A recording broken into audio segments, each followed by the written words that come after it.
Welcome to another edition of 100% Canucks. Landon Ferraro and John Shannon, joined today by Ryan Johnson, the assistant general manager of the Canucks, who is also the general manager of the American League Canucks in Abbotsford. Landon, you were on that journey with the AHL club through the spring, and Ryan Johnson has received a great deal of credit, and it is really, truly justified, isn't it?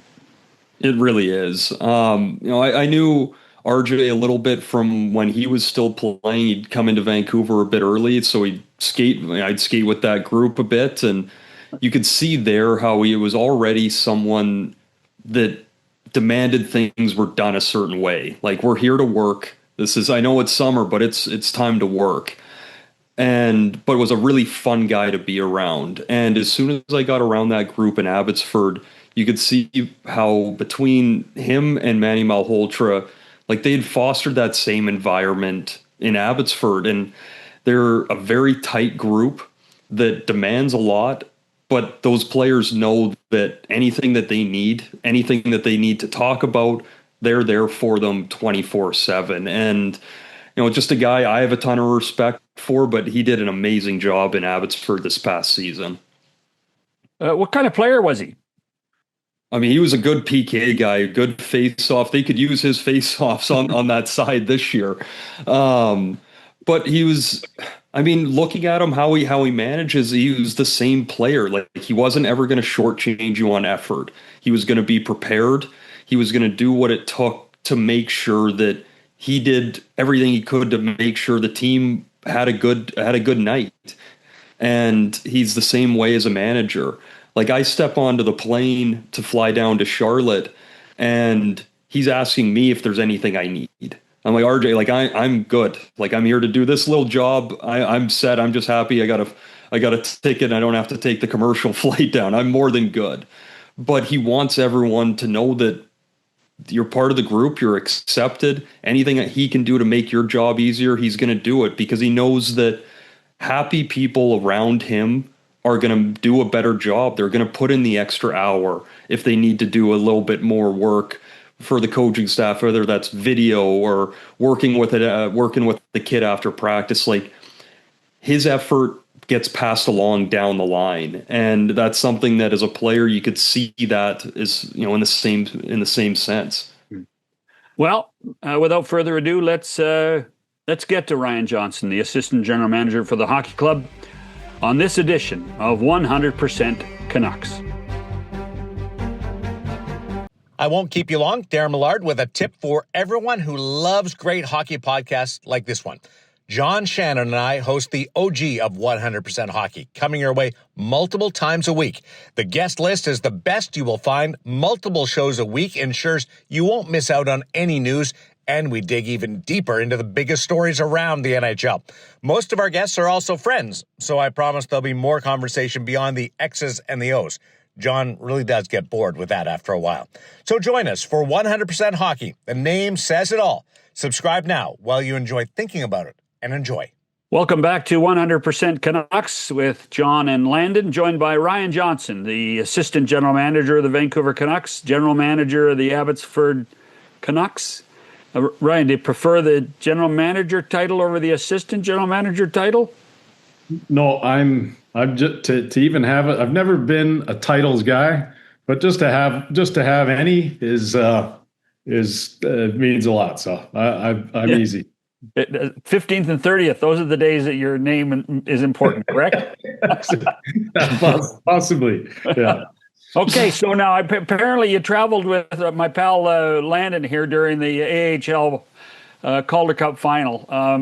What kind of traveling mate was he?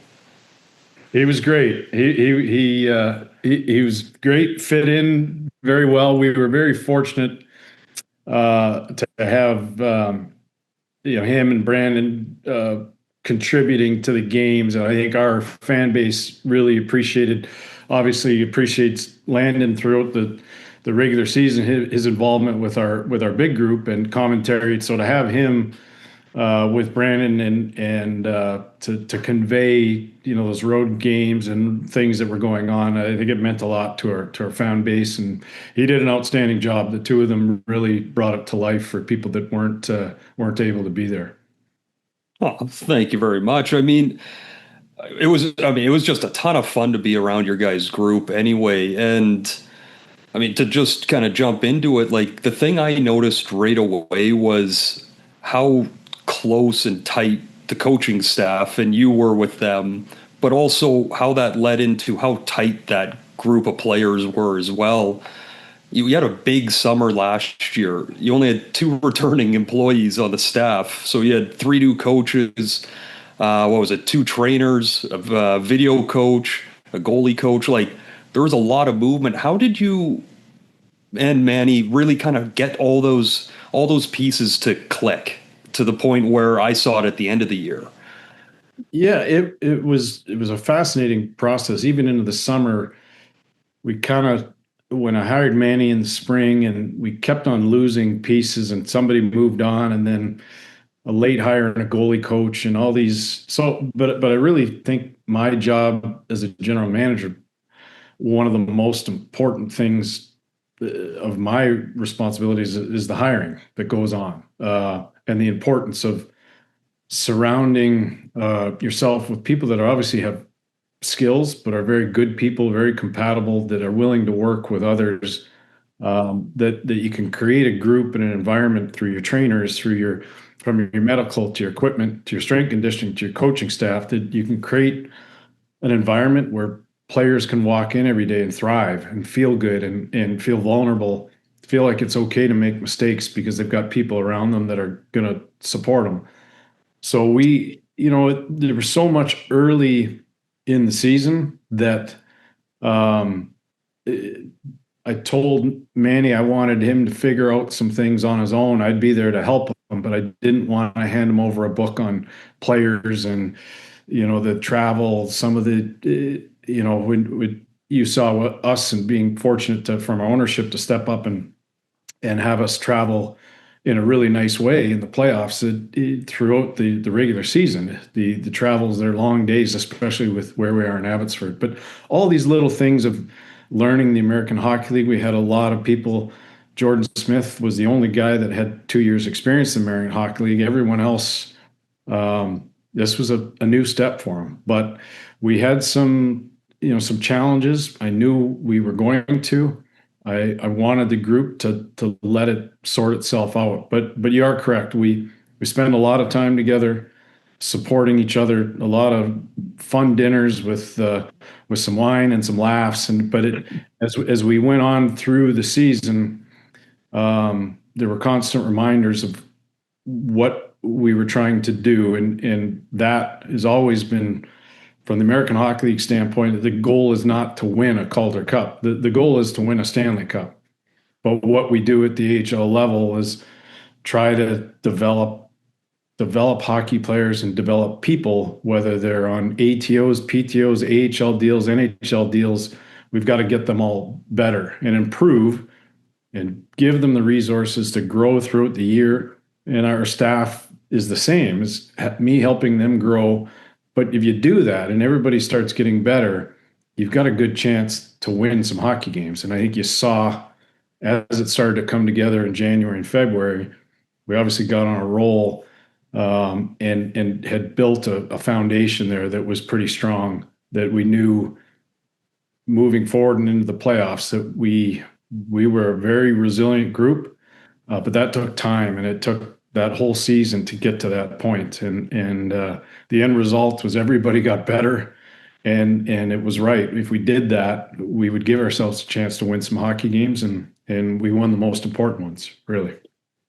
Can you pinpoint in the season at what point you thought, gosh, we do have a good hockey club?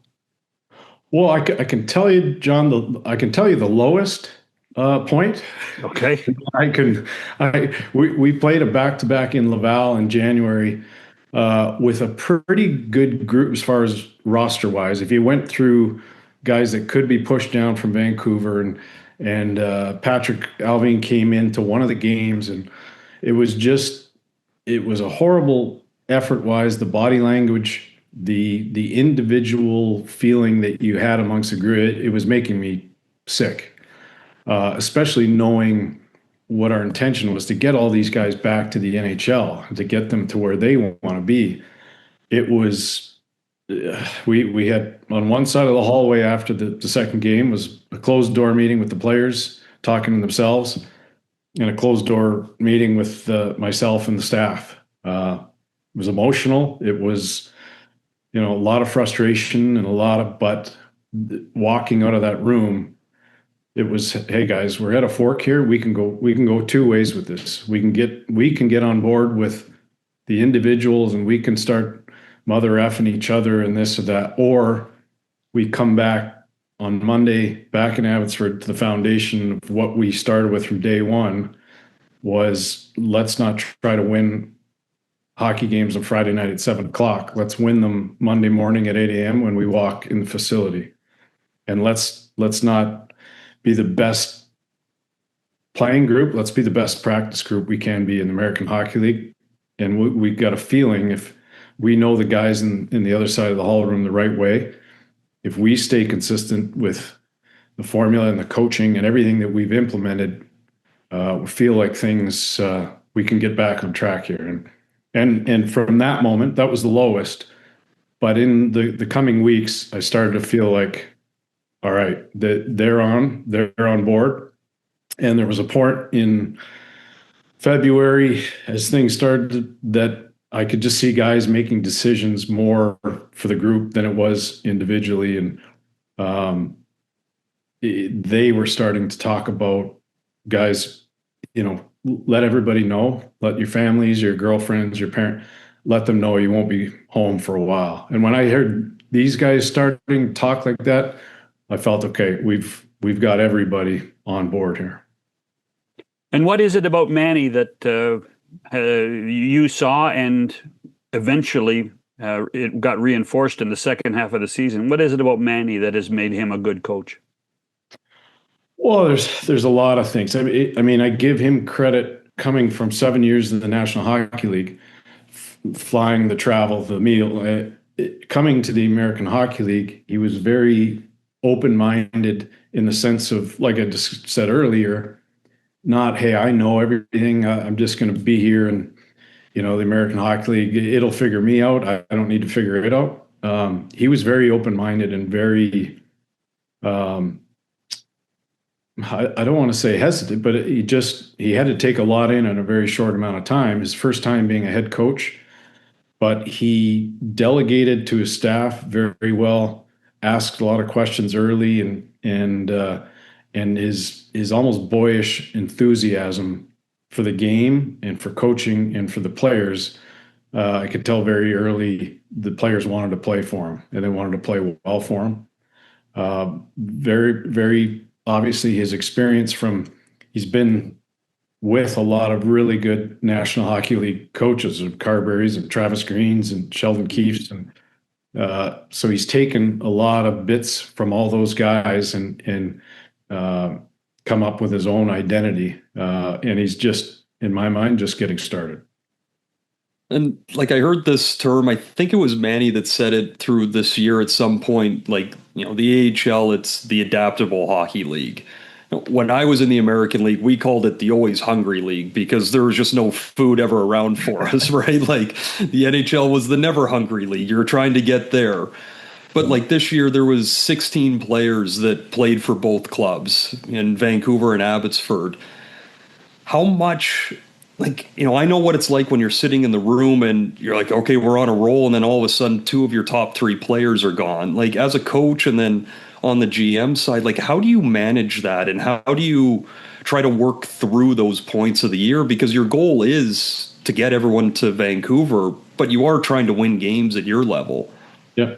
Very, very early in the season, Manny, with his experience of running power play units, Harry Mahesh being new to the American Hockey League, they were coming up with special teams practices on Tuesdays and Wednesdays, and I finally had to just say, hey guys, like, you're running through two units right here on Wednesday that are Friday three of these guys probably aren't going to be here. So you might want to don't waste your energy on that right now because the personnel is probably going to change here. And but very early in my discussions with Manny and what I really felt, and it really helps me in my position, is when those players are recalled, it's a compliment to what those guys are doing. So they need to feel like, wow, we've done a good job with these players to have them go up now, as opposed to, okay, now we're playing San Diego on Friday night, and now we don't have this, and now we can't do this. It's the adaptability to say, who are the next guys up? How are they going to come in and make us a better hockey team than we were when we had these two guys? And I think Manny really embraced that of, great, we hope they play well in Vancouver tomorrow. These guys are going to step in. I'm going to get them prepared and feel like we've got just as good a chance to win a hockey game, because I've seen it the other way, where it's the energy gets directed at what you've lost and what you don't have. And the players, I think you guys would understand that the players can feel that when all of a sudden the confidence of a coach has dipped or his tone has changed in practice because two guys have gone up and now it's woe is me. And Manny did a great job of, hey, he's going in this spot, he's going in this spot, and we're going to go win a hockey game and play our game. And that for me is a lot of the thing I have to manage throughout the year. Is some of those emotions are not just your head coach, but your assistant coaches, your training staff, they all feel it. And when your head coach is really on board with that, it goes a long way. How do you manage the other way though, Ryan? When the guy gets sent back, because they all go, I'm sure they all go with the expectation that I'm going up to the show and I'm not coming back. Yeah, John, it's a great question, and something that I address right at the beginning of the year with the group that is there. A lot of disappointment coming out of training camp, right? Guys have gone on waivers, or somebody got beat out for spot, or I'm on a one-way contract. I thought I was going to be in Vancouver. Now I'm down in the American Hockey League. I don't want to be here. The first thing I hit the head on with these guys is I give them absolute permission, complete permission to not want to be there. They're allowed to say it. I don't want to be here. That is completely fine. And again, I'll say that to guys on American League contract, it doesn't matter, because what it does is allows our relationship to go, okay, I know you don't want to be here. I understand it. What are we going to do together to get you out of here? So anytime a guy, even mid-season, he's struggling, it's coming down, it's not, oh, great, we're glad to have you. You're going to be great on the power play. You're going to help us. It's, let's talk about it. Why are you here? And then all the resources and things that we have here, let's admit nobody wants you here, but I need the buy-in. And one of the greatest stories of that was Niels Hoglander had been in the National Hockey League for a year and a half and had success, and all of a sudden found himself in Abbotsford. It was, okay, Hoggy, if you get on board here, we can get you out of here, but I need you on board. And it took him about 10 days to really say, okay, I'm in. But once he did, it changed his career. And you look where he is now, and he's one of the few guys I'd love to go back and look at statistically that went back, played in the American Hockey League, found his way out, and that summer signed a very good 2-year one-way contract based off of what he was able to do, how not just that, but how he adapted his game and adhered himself to his teammates, where now Hoggy still is asking me about the guys in Abbotsford. Hey, the group's playing well. And just because he bought in, he still cares about it. And those guys, even us winning this year, I think that meant a lot to some of those guys that had been through over the last couple of years. The reason I asked that is you lived that yourself as a player, didn't you? Yeah, you anytime you're going down, I played, I think 2.5 years in the American League to start, and you disappointment, and you want to be there, and you go down, and we all see it, and guys can go one of two ways. It can end their career, or you look at look at Sammy Blaze. Did Sammy Blaze want to be in the American Hockey League? I convinced him to sign an American Hockey League deal that we could get him back on track, and that we had an environment that I think he would love. And if he didn't get the opportunity to sign and play in Vancouver, that we would put him in a good spot. And Sammy bought in, all in, and look at the benefit for a guy that I couldn't be more happy that gets to go and play in Montreal and in his hometown. And so that's what it's all about for me. And kind of bringing it back to the coaching staff, like, was it one of your prerequisites that they had to be like the most in shape group to get hired? Because it was unbelievable watching that. But like, I bring that up because, things from when you were playing to when I was going into the American League, like, it was still a pretty good separation of coaching staff to players. And I was around your group and excuse me, and seeing how much they were kind of leading the way of fitness and being involved and being really integrated into the group. Like, one, I guess, is like, where did that shift happen, do you think, of coaches really buying in that way? But also, like, how important is that for the players to see that the coaches are in the battle with them, in a sense? For sure. I think even when I hired Manny and we started looking at, we were losing one assistant coach, one ended up going to the NHL, and it was like, okay, first time head coach, let's surround him with a bunch of experience and people. And the thinking on my side of it was the other way with Manny was, let's get some young, energetic coaches that are good at what they do, and we can mold them. We can get them we can help them with their adjustment. But if they're good at what they do and they're really good people and they fit it, and it almost adhered our players to our group of very young staff, but yeah, energetic. We tried to have fun with them away from the arena, off the ice. I think, Landon, our group wasn't afraid of fun. We like to work, and we like to have our fun, but it made us a better group. And I think our players appreciated that. And the fact that, every coach was in the middle of the bag skates. I think the players were kind of like, man, we got to step it up here. We got some guys that are still hungry. So I think it really just, again, helped with our overall environment. And I'm really thankful that we went that route and have some people that are hungry. And even though we had some success last year, in our meeting last week, is we're all hungry. We all need to get better. We all need to keep pushing, and we have a lot of work to do to keep developing NHL hockey players. So how does the Calder Cup championship translate for the big club? What does it mean? Because I'm sure there are fans out there that are thinking, well, we're going in the right direction, but we don't really know what that championship means in the inevitable goal of trying to win the Stanley Cup. Well, I think you could go year to year and look at Calder Cup winning teams and how they're built. Or we were a very young group that had some pieces around it to support it. But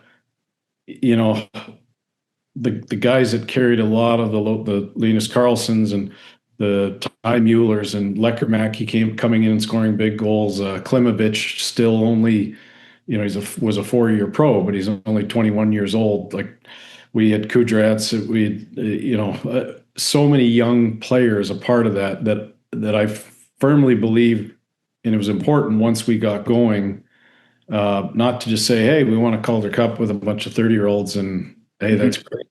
I think everybody can acknowledge that every night there was a different young player that stepped up and did something that I think impacts their career. Even coming into training camp, the fight that they've been through should give them a lot of confidence, just in the way they carry themselves and how they present themselves. And I expect all those guys that went on and played the Bains and Sassons and Raddies, and I mean, these are all young guys that we think can make a big impression on our group. And I don't I'm a firm believer that when young players win earlier in their career, whatever level it is, it changes the trajectory. And I'm hoping it changes the trajectory of a lot of these guys, that it pushes them not just to play 100 games in the NHL, that it pushes them to play in the NHL and win.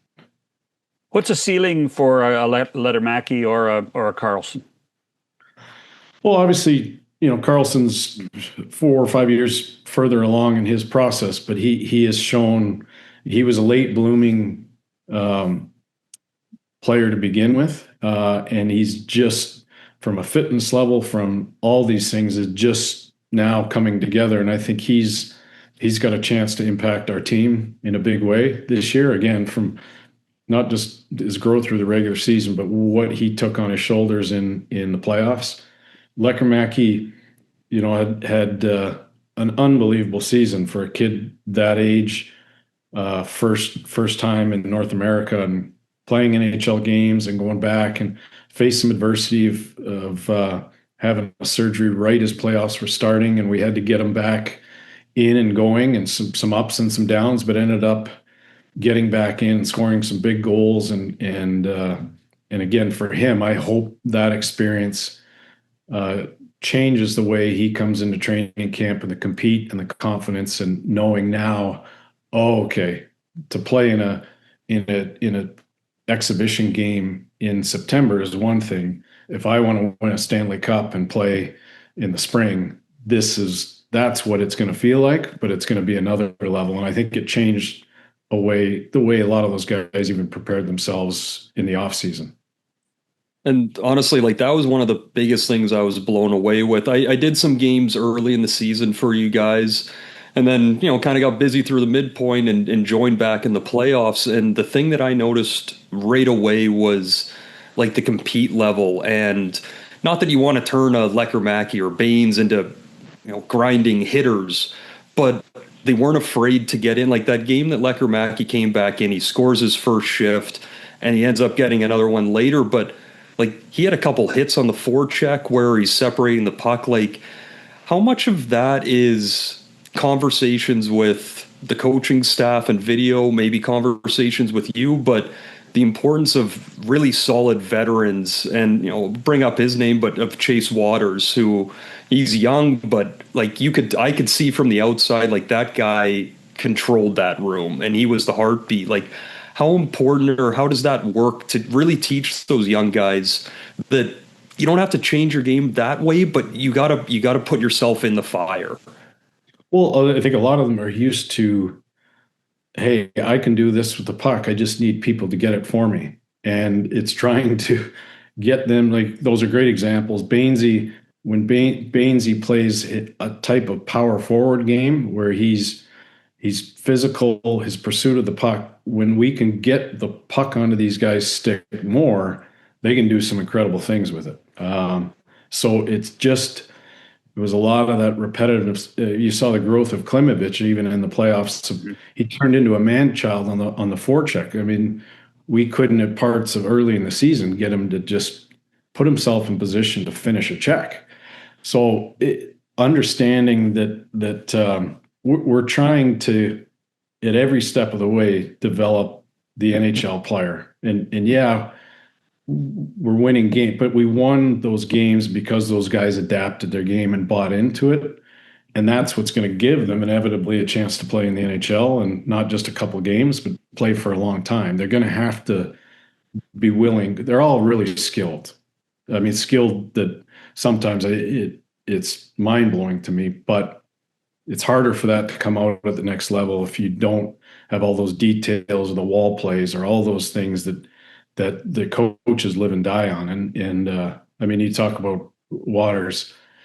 I mean, if you watch our team practice, I mean, this guy sets that every single day, his value to every practice, and it's easy for him. The games are easy for him. His hardest is, and we talk about this with the young players, is the iron sharpens iron. Like that, their responsibility to each other when we're wanting them all to get better.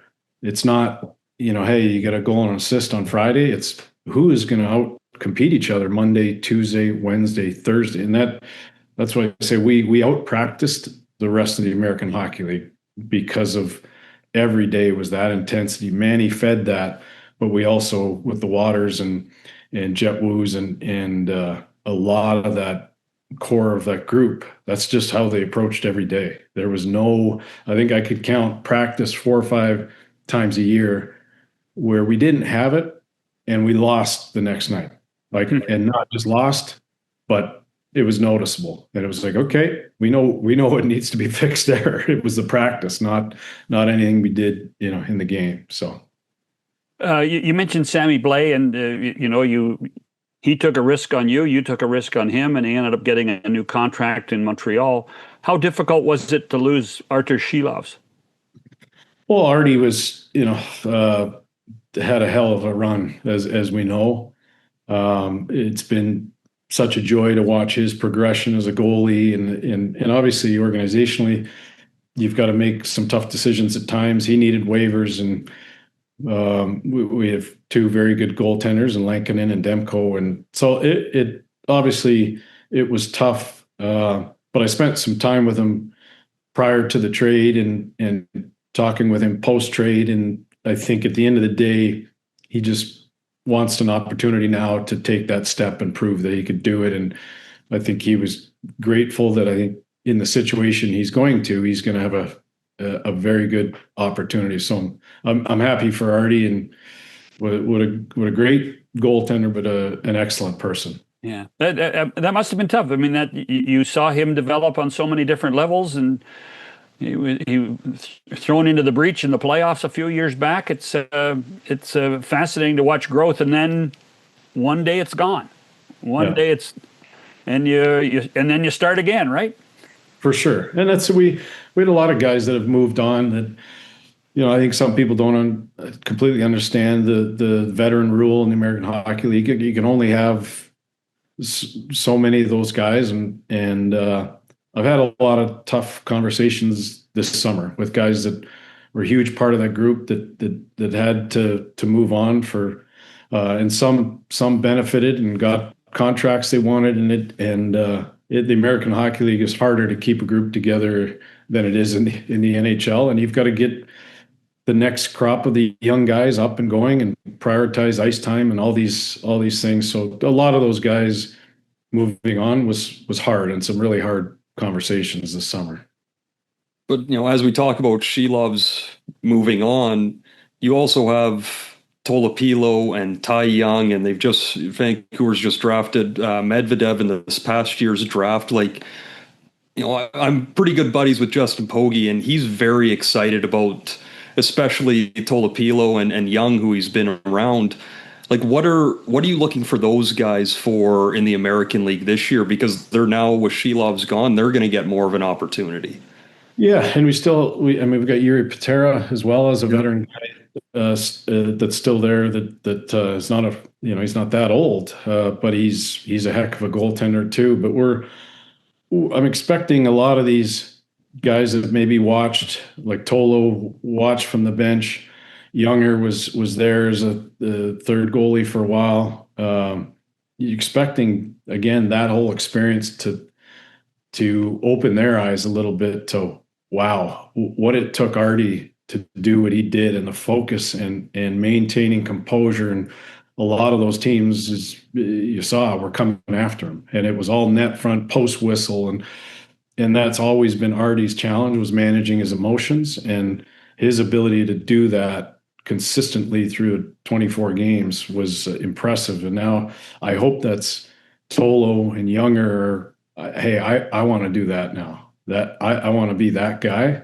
And I do think with even Yuri and all those guys, this experience and seeing what went on, I think it'll push them to want to be the guy. So I expect a lot of competition, and I expect those guys to kind of make their beds to let us know, who really wants to be that next guy. But we're extremely excited about the group that we have in net. That's for sure. I'm curious, how many hotel nights do you get a year, and how many games do you watch? It's a lot. the hotel nights, it is a lot, and obviously my family is amazing and supportive, especially through the playoff run where I left April 8th and didn't get back until July 5th. But my wife just said, keep pushing. You just keep going. I don't want to see it. Just keep going. And that was amazing. But I probably see, 55 to 60 of Abbotsford or live games, seeing everything else live on TV, and then bounce around between NHL games, see some other American League games, and yeah, it takes a lot of organization, but it's important, and obviously seeing things live and it's a big difference of watching on video or those type of things. But no, very thankful. How would you describe your relationship with Patrick and Jim? Outstanding. I mean, they've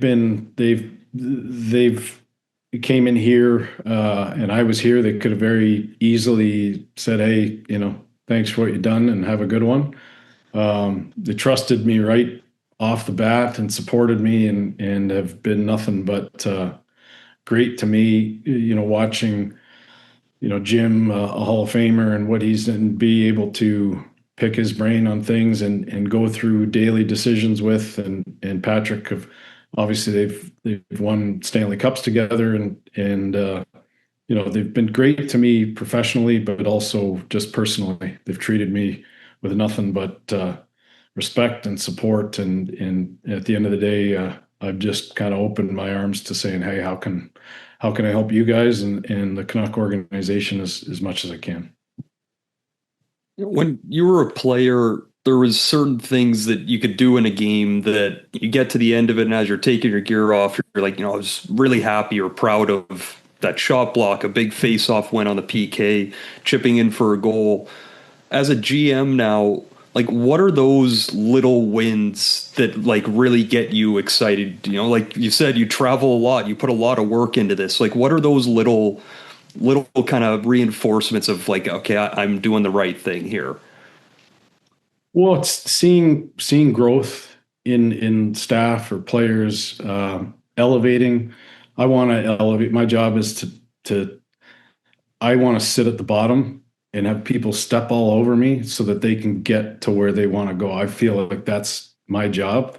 Seeing as many staff members as coaches and medical and equipment and strength and condition, whether it's internally or they've gone somewhere else in the NHL, that's what excites me. Watching players grow, get their chance in the NHL, being able to make that phone call, hearing the tone in their voice or the tears, or I can't wait to tell my parents, or I can't wait to call, that's to me is what excites me.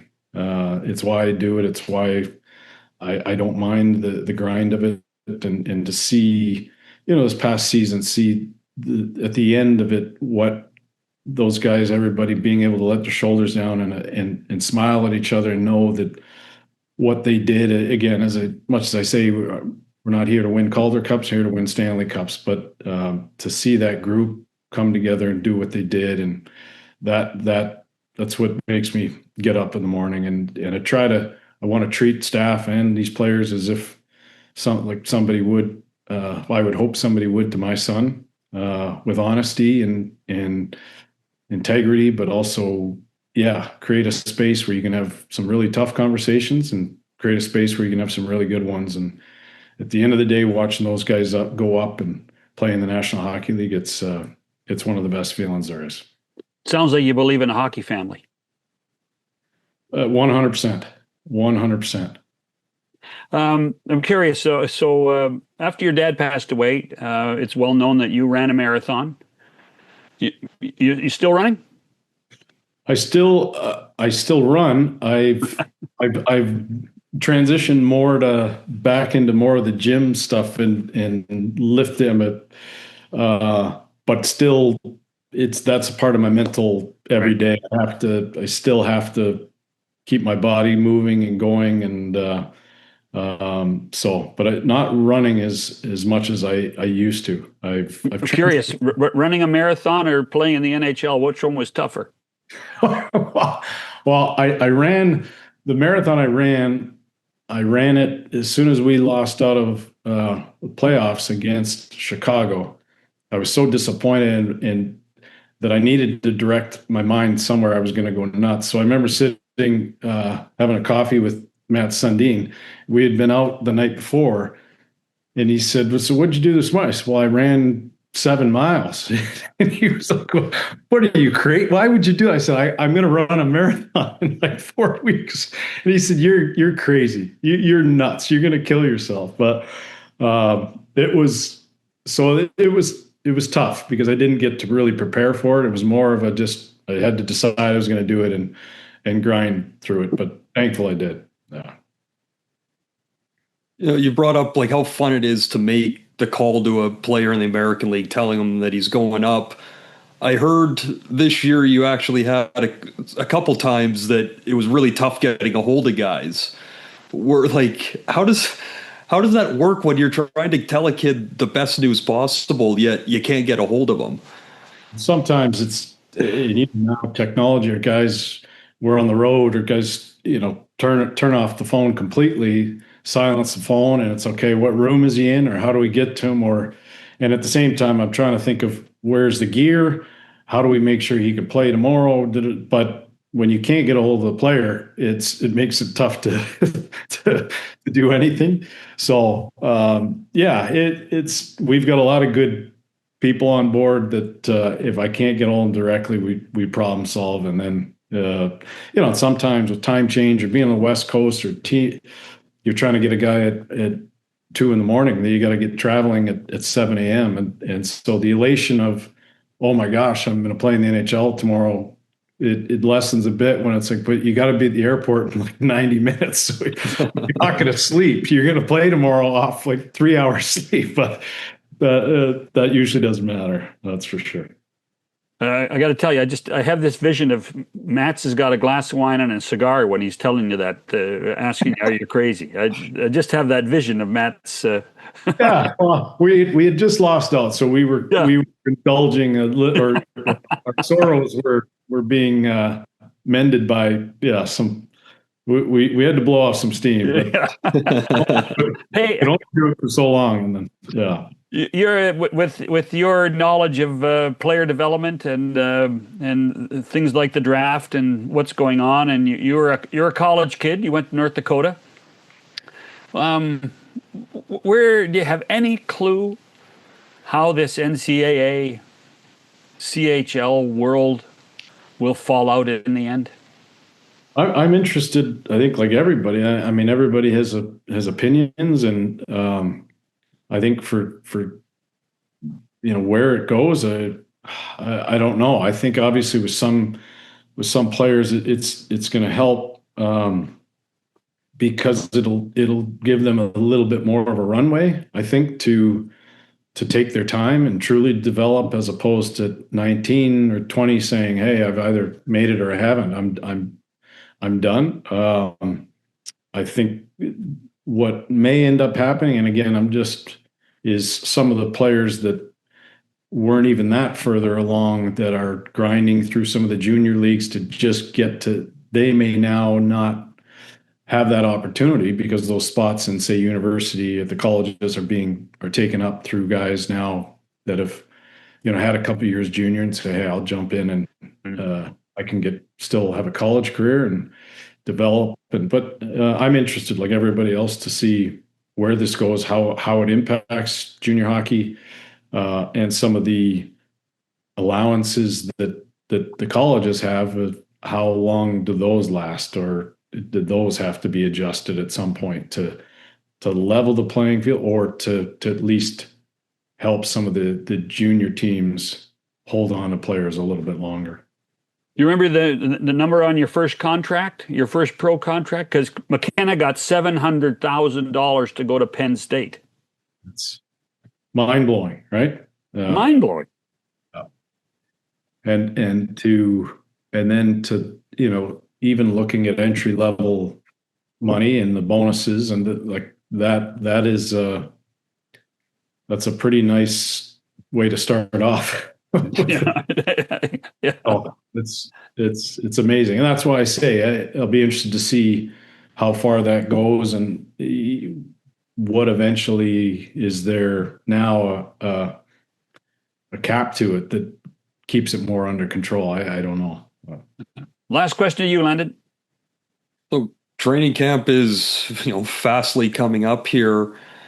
You can talk about the big club, but, for the young guys that were in Abbotsford last year and draft picks that are just coming in, maybe their first camp, are you having conversations with them, kind of just checking in before things get going, making sure they have, the right frame of mind, knowing what they need to do, or do you let them kind of get into it and then, kind of get moving once camp's started?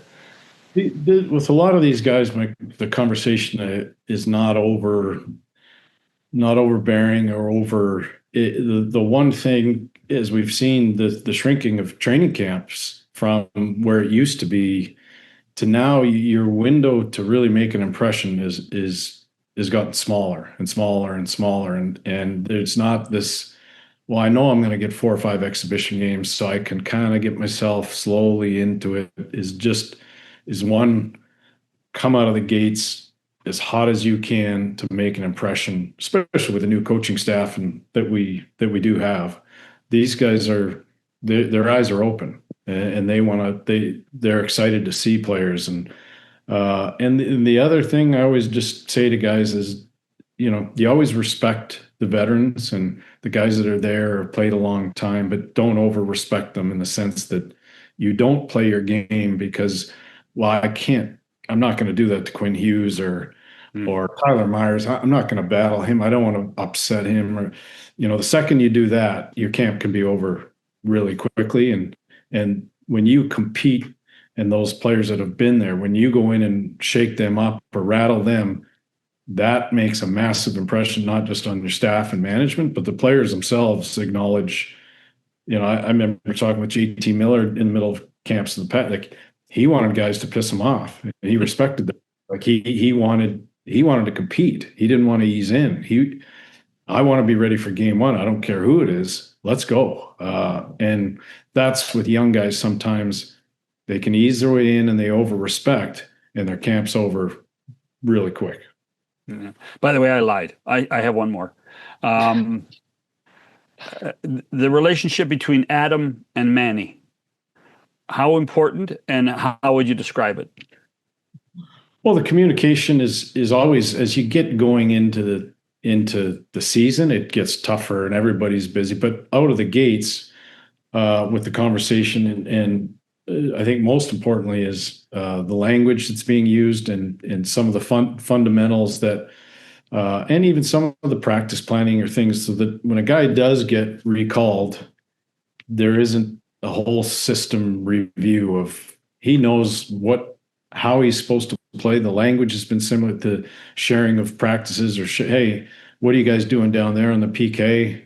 Here's what we're doing. Maybe we could learn something from you. So that communication and support does go a long way. And it'll be interesting. Obviously, this is Adam's first kick at being a head coach at the pro level, and Manny just going through that. So I think there's a lot of things that they could probably support each other with.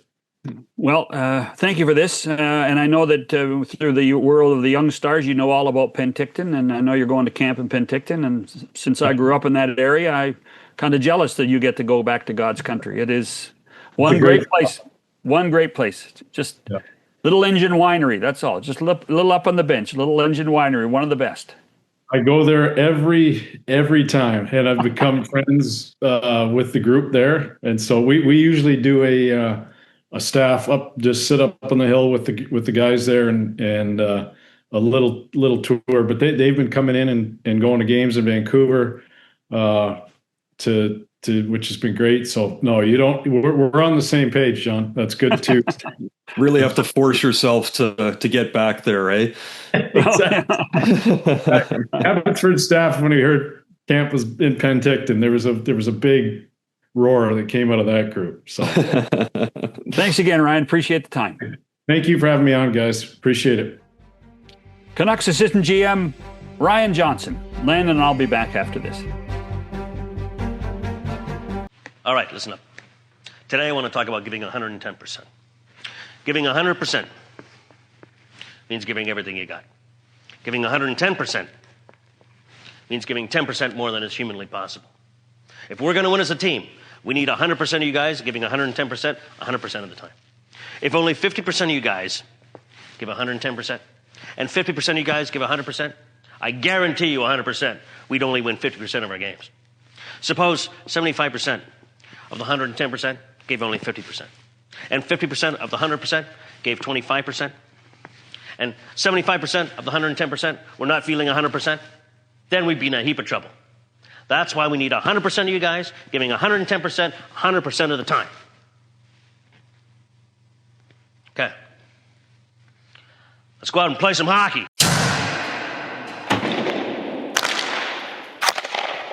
So, Landon, I have a theory. Ryan Johnson, obviously, and I think we got a really good indication of what his DNA about the game is, what his approach is, his management style. We've heard positive things about Manny Malhotra. And obviously this organization believes in succession planning, not only for players, but for managers and coaches. It would not surprise me to see Ryan Johnson be a general manager in this league one day and Manny Malhotra be a head coach in this league one day. And there are going to be Canuck fans screaming, well, it better be in Vancouver at a certain point. The biggest challenge for the Canuck organization now is to make sure that they can keep them inside the organization and be able to utilize their talents when it is necessary. I'm not trying to get rid of Patrick Allvin and Adam Foote now, but you can see a real opportunity long-term in succession planning, which is good corporate planning for this organization to say Ryan Johnson could be a general manager and Manny Malhotra could be a head coach. Fair? Very fair. I don't think there's a doubt in the world that Ryan Johnson's going to be having a business card that says GM on it at some point. He got into player development 2 years after playing, but like I said in the open, like I've skated with him for a little bit when I was younger and he was at the end of his career. Like he already had that air about him. And it wasn't that he knew better or any of that, but he's willing to do anything that he can, and it's not his way or the highway. Like he's very adaptable. He's very much open to listening to everyone's point of view. Like he knows that, he's the GM of Abbotsford. He has the last say in a lot of matters, but he's going to listen and he's going to take that into consideration and make sure that everyone feels heard. And that's where Jim Rutherford and Patrick Allvin, Ryan alluded to it, but they do the same thing to where Ryan feels that he can still grow as an assistant GM and a GM of the American League team. He doesn't feel like he's getting stifled. He has the respect of his superiors. And that's a very important piece in all this because he is a very big piece of this hockey club. He is around all those draft picks. He's around every new player, young player that's getting signed out of junior or college. Like he's really, realistically, like he is the first touch base of the Vancouver Canucks for all new players. Like I went through it in Detroit, like Kenny Holland was the GM. And yeah, I met him at the draft and he did a good job communicating, but he's got a lot more things to worry about in Detroit. It was Jim Nill, who I dealt with in Grand Rapids. Like those guys are very important, and Ryan does an amazing job. Well, it's going to be fascinating to see because I know full well that there have been teams in the NHL phoning to talk to permission to Ryan at a certain point. And Ryan obviously appears very loyal to the Canucks and to Jim and Patrick. But career goals are interesting. It's going to be fascinating to watch over the next 3 or 4 years. Thanks for this, Landon. We'll talk to you next week. All right. Have a good one. Thanks for listening and watching to this edition of 100% Canucks.